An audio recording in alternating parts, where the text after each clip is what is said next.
Family Guy has had a whole host of memorable side characters: Ernie the Giant Chicken, Consuela, and the underrated goat Eddie the Live Studio Ostrich.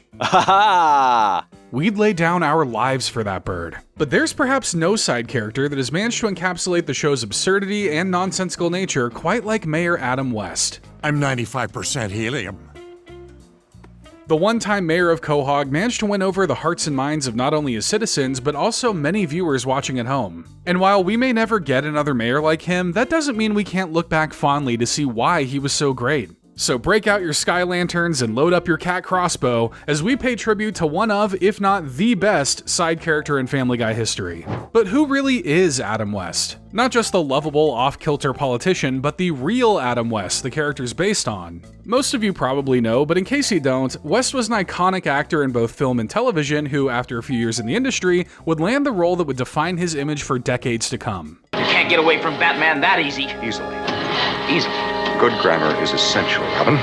That's right, Batman. Before the Caped Crusader was known for heavy brooding and jamming out to Nirvana with guyliner on, West was embodying the more pulpy and colorful characterization of the character that heavily dominated the 60s. Some days you just can't get rid of a bomb. Adam West would spend the next few years typecast, struggling to find more serious roles after playing a man in spandex for over 2 years. While he would have the odd role on shows and movies here and there, he would often find himself pulled back into being Batman, whether it be for a 2003 TV movie, How come you didn't get burned? Stuntman. or an animated continuation of the series close to 50 years after the original had ended. I wouldn't want anyone else at my side in this never-ending fight against crime.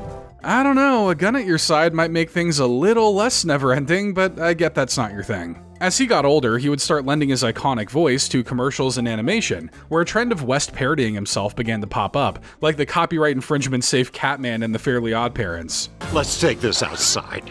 We are outside. You win round one, Chin. Or more direct parodies of himself, like in Johnny Bravo. That's just a TV show. Oh, shoot. You wouldn't believe what I spend on tailoring. Huh, now I wonder who could have been working on that show that maybe saw some potential in an Adam West parody. So that episode, Johnny Bravo Meets Adam West, was actually written by Seth MacFarlane and Butch Hartman, who would both later use the actor in their respective shows. In a 2005 interview with the AV Club, MacFarlane expressed that West's performance in the show was so funny that he just had to write him a character for his own show a few years later. He stated, quote, "The character we've created is kind of this alternate universe Adam West where he's mayor of this town, and we deliberately have not made any references to Batman because we like keeping that separate. It's the obvious place to go. We tried it. We thought it would be funny to do something different with the mayor of this town. People like Clint Eastwood and Martin Sheen who have taken whacks at this sort of thing, there's a precedent for it, actors getting into politics. He's the mayor, but he's this guy who clearly does not have it all together."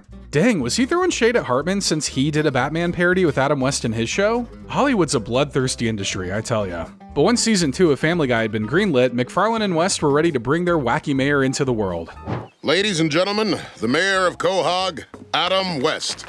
So Adam West would make his first appearance on the show in season 2, episode 12, 15 Minutes of Shame. A very brief appearance, but still a telltale sign of the wackiness that was about to hit Quahog. He went to the shore on this day in hopes that the magic clam would return. Even back then, he was planting the seeds that would foretell my arrival. For Adam West is my Herald Silver Surfer, and I his Galactus. Though I had to stop eating planets, wasn't good for my figure. Step into my office. I'm here to serve the fine citizens of Quahog. So in much of Adam West's early appearances, he was treated as a mostly competent mayor who had some eccentricities. Ooh. Oh. Just a little Mayor West ASMR if you're looking to have the most uncomfortable sleep of your life. But as time went on, it appeared that Mayor West got a little more confused. Which is a nice way of putting it, because as time went on, many in Quahog began to view him as corrupt. The earliest notion of this occurred in season 2's The Story on Page 1, where Meg attempted to publish a report on a taxpayer scandal for her school's newspaper. It's cost $150,000 of the taxpayers' money, but I'll find the culprits if it costs me $1 million. He's talking about where water goes when it goes down the drain, mind you. Corrupt is probably a bit too harsh of an adjective. Grossly incompetent? Now that's a good adjective. I love me a good adjective. But his heart at least seems to be somewhat in the right place, even willing to get his hands dirty to protect the town's water. If I do this, you promise to stop stealing my water? Yeah, whatever. probably the one time where a politician being in bed with someone wasn't a complete negative. But the reckless use of Quahog's money and resources would continue, including using taxpayer money to build a solid gold statue of the cereal mascot Diggum the Frog. Smack, smack, sugar, smack, gimme a smack and I'll smack you back. And sending the majority of Quahog's police officers to Colombia to search for Elaine Wilder. A fictional character from a movie he watched, mind you.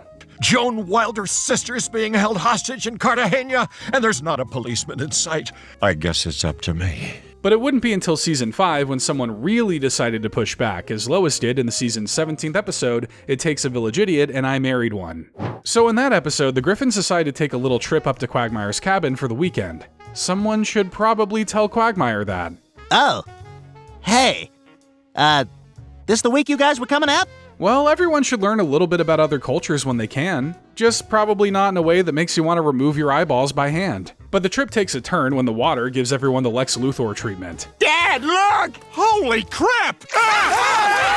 Yeah, I don't know if most of the family can pull off the Nicholas Hoult look. Then again, bikini waxes don't come cheap, so maybe this whole thing's a win. I think it's a safe bet that that's responsible.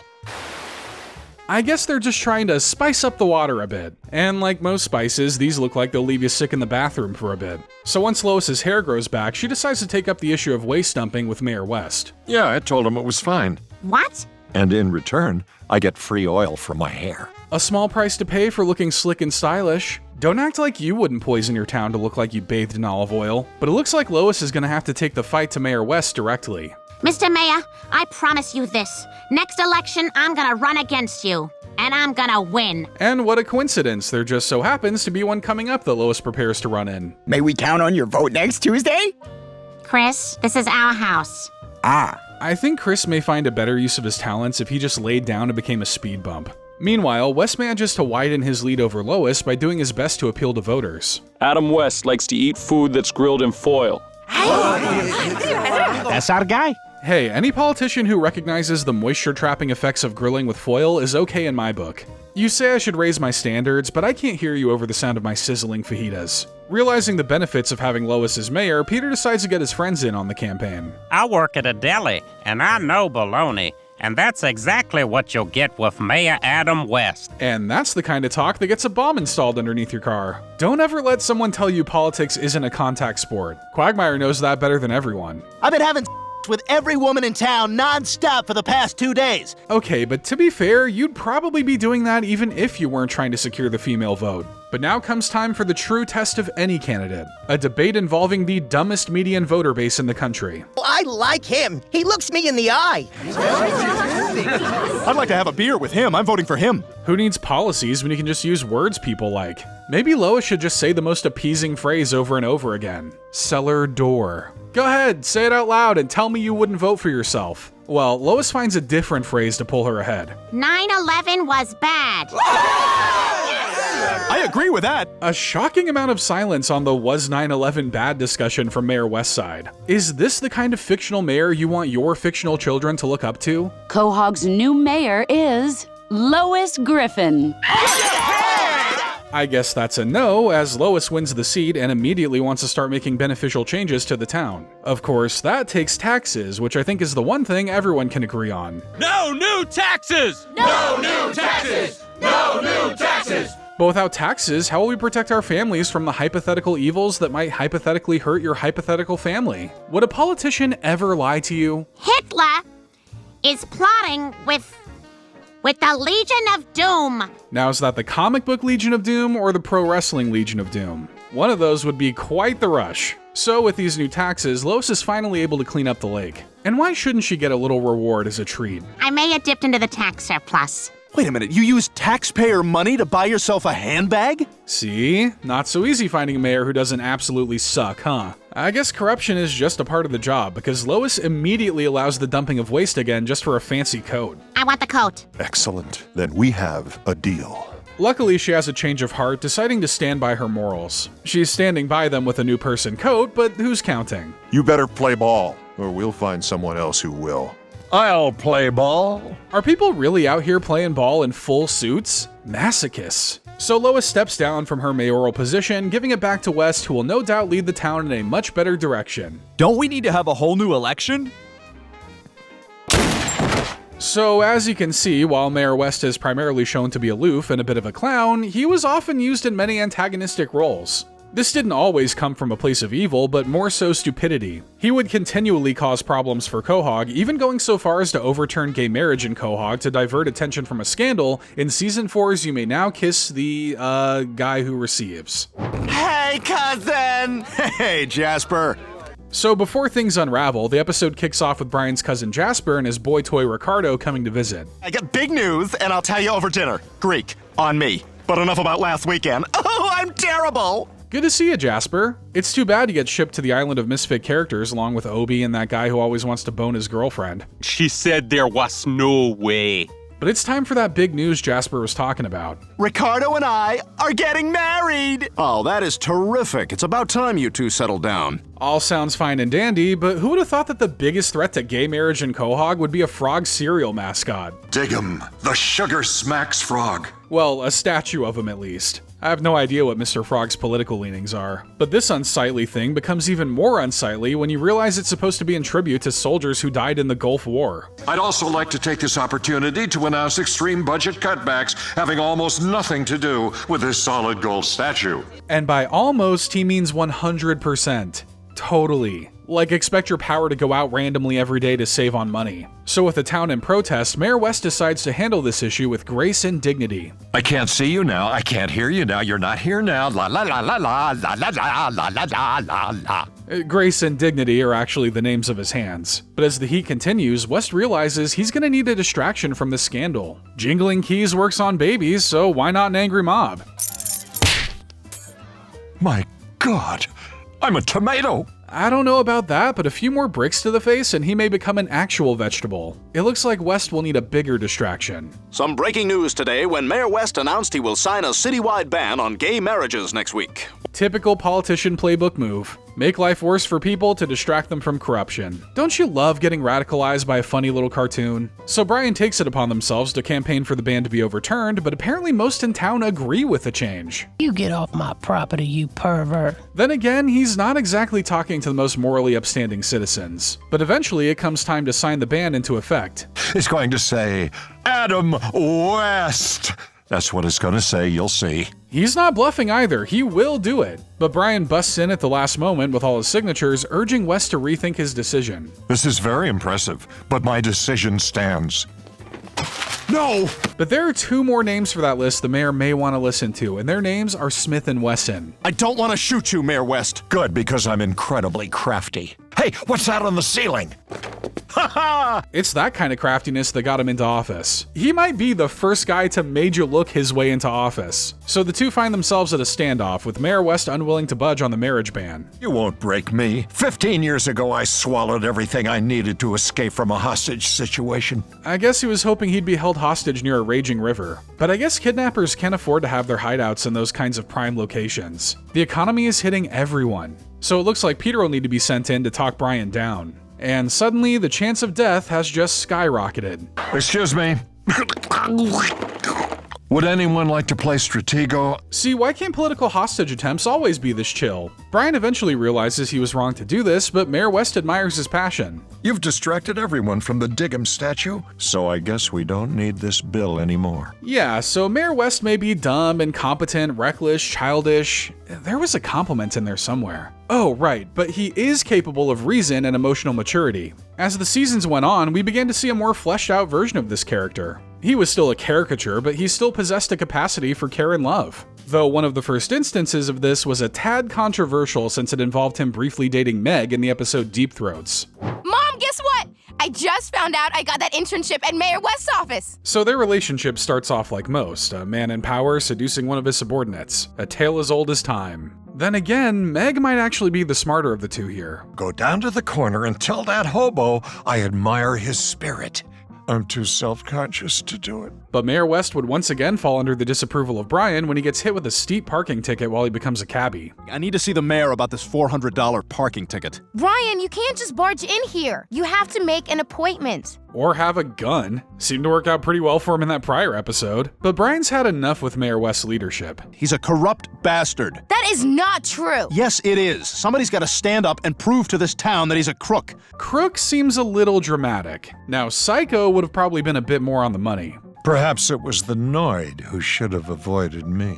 So Brian decides to follow the mayor, hoping to unearth any dirt he can on this guy. Aha! The mayor's datebook. This should tell us what we want to know. Oh, I do love writing down the crimes I'm gonna commit. Can't forget to pencil in those crimes. That's just how it was back then. Now criminals write their crimes on the blockchain or some nonsense. Super secret meeting at motel. Inform no one. I think we got him now. And after enough time staring through a hole in the wall, they manage to catch just what Mayor West is keeping a secret. Oh my god, it's Meg! What? Meg and Adam West? Ew! Yeah, I could think of quite a few reasons why this is disgusting before I even get to the problematic age gap. I really have a great time when I'm with you. Oh, Mayor West, I feel exactly the same way. You hate to see someone with more intellectual development taking advantage of someone more stunted. I don't even have to say who is who for you to know who I'm talking about, do I? Another late night, huh? Yeah, Mayor West keeps me pretty busy. Yeah, I noticed. A taxpayer-funded skip through the park?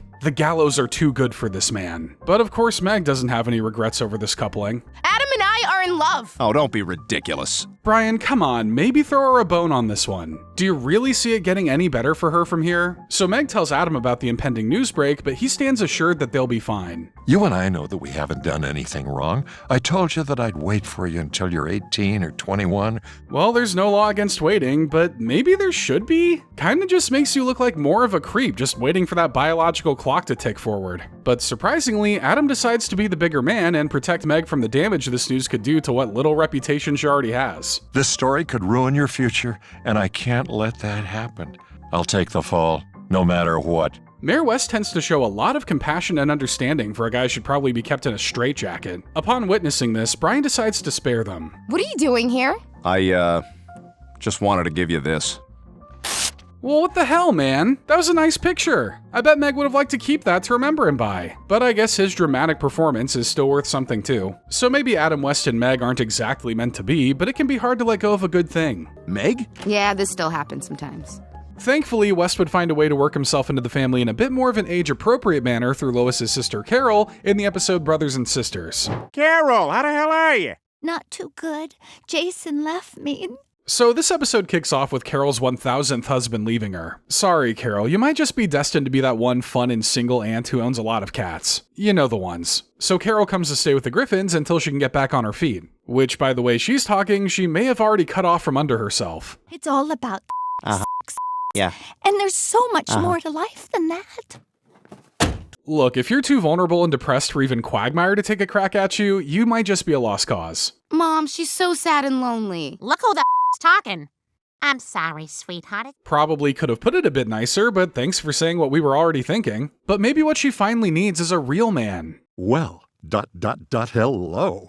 Lois, aren't you going to introduce me to your handsome friend? I would hope that there was some unspoken rule about an aunt not dating the ex of her niece, but this may be the first time in history we've ever had that happen. God, I hope so. Carol, given your present situation, it's possible that dating might not be such a good idea right now. But how is she supposed to find her 10th Mr. Right if she doesn't try? Plus, if she gets a 10th husband, she'll fill out her punch card and get the next one for free. And after a few hours of hanging out, it becomes evident that there's love in the air. Or a gas leak. They tend to have similar effects. I want to make this a night she'll never forget. When am I gonna find a love that'll murder a pedestrian in cold blood for me? Well, they're doing that slow head tilt eye squinting thing you do when you're in love, so I guess it's meant to be. Oh, Lois, it was wonderful. I wish it didn't have to end. Well, who said it has to end? The laws of time and space do, but love transcends those boundaries, right? Will you marry me? What? Oh, Adam, yes, Adam, I will. Look, they're both old. Love at first sight is more of a necessity than a fairy tale at that point. I know I have a bit of a checkered past, but I believe in love at first sight. It may be checkered, but she's playing mental chess in order to find a way to justify this. But at least she finds support in Peter. Say hello to your future brother-in-law. Brother? I don't know those other two words, but brother? Just think of the wacky adventures that can be had with the insane mind of Peter and the financial backing of the mayor. I think it'd be fair to label them as a terrorist organization. But Lois tries her best to put on a brave face for her sister's sake. Oh, Carol, I would never miss any of your Meet the Fiancé dinners. This is the 10th one. And maybe it would be a good idea to meet some of those exes just to prepare Mayor West. Unfortunately, he doesn't have to defeat all of them in battle like Scott Pilgrim. Evan, what are you doing here? I brought him. A real below-the-belt move, Lois. I don't think Carol's even wearing a belt, so that just makes it extra weird. Lois, you're right. Adam, I'm sorry. I can't marry you. Lois, you're not just sacrificing your sister's potential happiness, but you're also stomping all over a future wedding. You know how fun those are? Just get your free food and let them figure out all the marital problems. But apparently this would-be relationship has a lot of socio-political ramifications. As of today, I'm stepping down as mayor and leaving Quahog forever. Well, that's probably good for Quahog's GDP, but bad for the overall vibes. Realizing the error of her ways, Lois tries to reunite her sister and the former mayor, but just misses his one-way flight to Alaska. Oh no, we're too late. Don't worry, Carol, the god of plot conveniences is on your side, because of course that's Quagmire flying the plane. You know that stray cat we got in our neighborhood? The pregnant one? Yep, she's having her kittens right now. And just like that, with some minor FAA violations, Quagmire turns the plane around and Adam and Carol are reunited. I want to spend the rest of my life with you. Oh, Carol, nothing would make me happier. I don't know, a penguin in a top hat could be cool, but I guess marriage is fine too. I now pronounce you husband and wife. You may kiss the bride. And just like that, Mayor West is part of the family. Well, kinda. He doesn't really ascend to main character status, probably because the show didn't want to keep writing Carol appearances. But he does appear here or there in a familial setting, like showing up to Thanksgiving. I'm gonna need that Pyrex dish back. Okay. I'm gonna need it back now. And he even had to fight to win Carol back during one Valentine's Day in Quahog. My God! My wife is seeing another mayor! I guess she's trying to be the one who calls it quits this time around so she can move on to marriage number 11. But the ever suave and valiant Mayor West isn't ready to give up on his marriage without a fight. The chair recognizes your face! On guard! He does manage to win her back, but I can't believe I'm saying this. Adam West is way too good for Carol. For my hit list, it goes cheaters, murderers, people who just leave the shopping cart in the parking lot when they're done, and then psycho mayors. While we've seen hints of Adam West's craziness over the years, later seasons did start to hint that he was even more unstable than we could have possibly imagined. An aide to Mayor Adam West has been found stabbed to death at the mayor's mansion. In the episode 12 and a Half Angry Men, Mayor West is put on trial for murder, and many on the jury are quick to label him as guilty. I mean, we were all in that courtroom. What is there to discuss? It's obvious he did it. Yeah, it is true that Mayor West is often covered in blood far more often than any mayor should be. But after assessing the facts and removing their personal biases, the jury comes around to find Mayor West innocent. I'll probably just remain mayor of this great city, and I know this is real because you're not rabbit people. Okay, so maybe he's not murderous crazy, just normal crazy. He looks at Little Caesar's crazy bread and says, that's just normal bread to me. But there's still something dark beneath the surface, and Cleveland even manages to clock it when he briefly becomes a therapist. You are 100% aware of what you're doing. I think you're a dangerous sociopath. So the guy's a little eccentric. It doesn't mean he's necessarily evil, right, Mayor West? You're absolutely right. Oh. Well, maybe a mistrial wouldn't have been the worst thing in the world. But the good times couldn't last forever, as the inevitable would one day come. We have some sad news to report. TV's favorite Batman, Adam West, has died. On June 9th, 2017, West passed away after a short but lengthy battle with leukemia at age 88. Despite his age, his death came as a bit of a shock to the world, as it was clear the actor still had a ton of energy and life in him, even in his old age. Vote for me, Adam West. It'll be a home run. So now Family Guy was left with a choice on how to proceed. At the time of his death, West had already recorded lines for 5 episodes that would be released after his death, with the season 16 episode HTT Pete being the actor's final recorded performance. Death be the ultimate fail. A little darkly ironic, isn't it? So from here came the discussion on exactly what to do with the character, as he'd been written into scripts that hadn't been recorded yet. Family Guy executive producer Steve Callahan stated that the character would be written out, with no intention of finding a new voice actor. Callahan stated, quote, "There were 2 or 3 episodes where his character had been written in, but we hadn't yet recorded those, so obviously we've made accommodations for that. There was one scene where he was officiating a wedding, and it was easy enough to just have a different character do that. I wouldn't even consider having someone come in and try to imitate his voice." Adam West's death wouldn't be addressed until the following season, with Mayor West first shown as a Force ghost in the episode No Giggity, No Doubt. Show ghosts! Happy to know that Mayor West will always be watching over us. Hopefully he's just averting his eyes when we're in the bathroom. The things that happen there aren't even for the mortals to see. But the character and the actor's passing would finally be fully addressed in the final episode of Season 17, Adam West High. Thank you for having me. I've been having such a hard time since Adam passed away. So with the iconic mayor gone, Carol wishes there was some way he could be honored in town. You know what we should do? We should rename the high school for Mayor West. What, you mean change it from James Woods High? After all the trouble that guy's caused the town over the past few years, I'm surprised they haven't changed it sooner. Maybe when Woods dies, they can name something else in town after him, like the public restroom or the landfill. And while you do that, I'll make a special video dedication reminding people of how great Mayor West was. Mayor West's greatest moments? Check. Right Here Waiting by Richard Marx playing to get the tears flowing? Check. Highlights of Peter's trick shots? Check. This has all the makings of a true tribute. But Brian's motion is a success as the school is renamed in honor of the late great mayor.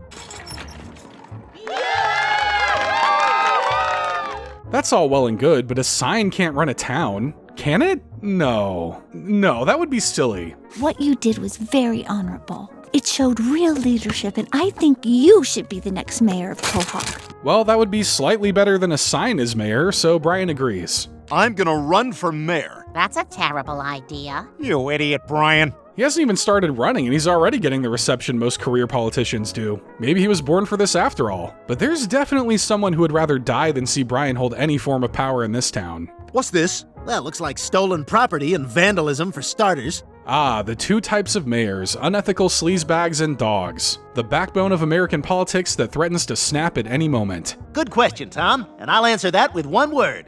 Pizza! Now that's a fiscal policy I can get behind. I knew politics just needed a little extra pepperoni. So Brian meets Quagmire on his mayoral tour bus to hash things out, and it goes about as well as you might expect. Sit, Ubu, sit. Good dog. You son of a Nobody just compares Brian to the closing title card of an old production company and gets away with it. Both a bus careening off the side of a cliff, it doesn't look like either of them will be getting away from this one. I can't believe this. I'm gonna die with Glenn Quagmire. Yeah, usually you have to be an unsuspecting woman at the bar to get that pleasure. But being near death does bring them somewhat closer together. Look at the people in our town. Who else is gonna do it? I know. This is such a garbage town. See, that's just the power that Mayor West had. His death is so impactful that it's bringing mortal enemies together. But when it comes time to escape this death trap, both Brian and Quagmire nearly die. Luckily, they've got a guardian angel watching over them. Mayor West? A touching moment in an episode just filled with touching moments. Not the kind of touching Quagmire does, but the kind that still makes you feel good. We get a final send-off to the character, a short tribute to his greatest moments, and even one last tribute to the man himself. It'll be a home run. The end credit song is even mixed together with a classic 1960s Batman theme, only one of 2 times the show had ever made mention of Westworld's The Dark Knight. This is how we did that. Bet you didn't know. But the town would need a mayor to fill his shoes, which is obviously easier said than done. Though Quahog would finally find its replacement nearly 2 seasons later in the episode Wild Wild West. This town is falling apart. Last week, the bridge over the collapsed bridge collapsed. So with no mayor, the town's seen better days. Not much better days, but it's all relative, you know? I'm going down to City Hall to complain. This town needs a mayor. So Lois assembles a motley crew of side characters to see who would be best to fill Mayor West's clown shoes. You're making this harder than it needs to be. Just get a former Batman and move on. I'm sure Val Kilmer could use the insurance. Not a half bad idea. The show could have gone nuts with Keaton or gotten goofy with Clooney. But they decide to look for someone who, already lives in Quahog. If you're looking for someone with issues, I think you've found your candidate. Also not a bad idea to take a character that's done next to nothing since appearing and giving them something to do. Let's toast our new mayor. I'm sorry, I don't even know your name. L. Hitler. A name just made for politics. At least it implies a negative to that other guy. Now, if her name were W. Hitler, that might have been a problem. But Peter's upset because he believes she won't be able to live up to Mayor West's legacy. Mayor West didn't have any kids, but he did have a cousin. Wild West. A cousin conveniently known by Peter and no one else. I guess being a brother-in-law gave Peter special family insight. So Peter goes to meet him out at his farm, finding him to be the embodiment of manliness and chest hair he'd hoped he would be. Quahog needs you. You're a perfect person to lead us through the last 5 years of the United States' existence. Let's see, this episode came out in November 2020. Ooh, that means we're getting close. Gotta say, it's been a minute since I've seen The Fall of an Empire. But after saving Elle from a burning building, with a little bit of levitation thrown in for good measure, Wild West is welcomed as Quahog's brand new mayor. With a final vote of 43 to 19, it's clear that no one really cared. Nice job, guys. Yeah, that's local politics for you. So Quahog has found its new mayor, but let's be honest, there's no topping Adam West. The man was a one-of-a-kind star who lent himself to a truly one-of-a-kind character. Whether he was having second thoughts over his name... My name isn't Adam Wee.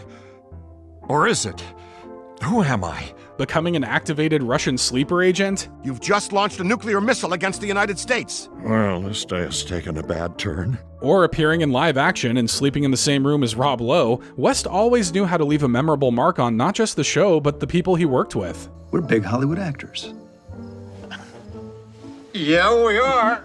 Seth MacFarlane, whose big break into the industry coincidentally involved Adam West all those years ago, had this to say about the passing of the television icon. Family Guy has lost its mayor, and I've lost a friend. Adam West was a joy to work with, and the kind of guy you always wanted to be around. His positivity, good nature, and sense of fun were undeniable, and it was always a big jolt of the best kind of energy when he walked in to record the show. He knew comedy, and he knew humanity. I am beyond fortunate to have had the privilege of working with him, and he will be proudly missed by all of us. Thank you from the bottom of my heart for all that you've given, Mr. Mayor. You're irreplaceable. It's one thing to just be an iconic character, but an iconic person? Those are the kinds of legacies that last a lifetime and beyond, and it's why Adam West is one of the greatest side characters in Family Guy history. And now we want to hear your favorite Adam West moments down in the comments below. And if you enjoyed this video, be sure to leave a like and hit the subscribe button to catch even more great Family Guy videos.